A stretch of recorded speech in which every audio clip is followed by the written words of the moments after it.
Hi sir. అసలు type 2 diabetes ఎవరిలో వస్తుంది? ఎందుకొస్తుంది? ఎవరిలో ఎక్కువ శాతం వచ్చే అవకాశం ఉంది?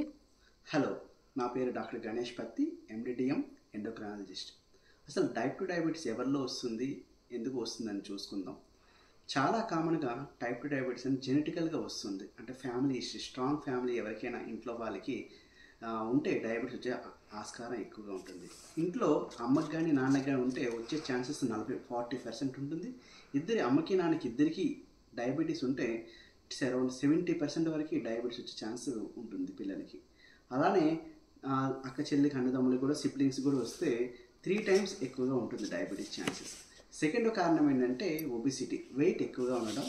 ఇది బిఎంఐ అని అంటాం. బిఎంఐ మోర్ దెన్ 25 కన్నా ఎక్కువగా ఉన్న వాళ్ళకి ఎంత ఎక్కువగా బిఎంఐ ఉంటే అంత ఛాన్సెస్ ఎక్కువగా ఉంటాయి.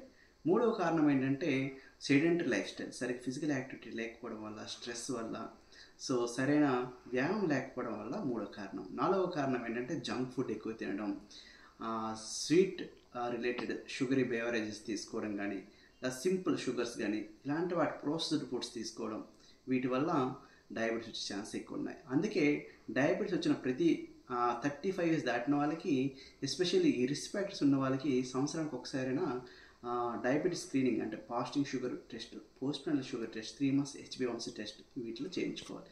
వీళ్ళతో పాటు ఎవరైతే ప్రెగ్నెన్సీలో డయాబెటీస్ అంటే గెస్టేషనల్ డయాబెటీస్ మెలిటస్ అని అంటాము, 3rd month వచ్చే డయాబెటీస్ వస్తుంది జీడిఎం, వాళ్ళకు కూడా ఫ్యూచర్లో డెలివరీ అయిపోయిన తర్వాత కూడా డయాబెటీస్ వచ్చే ఛాన్స్ ఎక్కువ ఉన్నాయి. వాళ్ళకు కూడా ఎవరీ 3 monthsకి ఒకసారి, ఈ 3 yearsకి ఒకసారి డయాబెటీస్ స్క్రీనింగ్ అనేది చేయించుకుంటూ ఉండాలి. అట్లా. Thank you.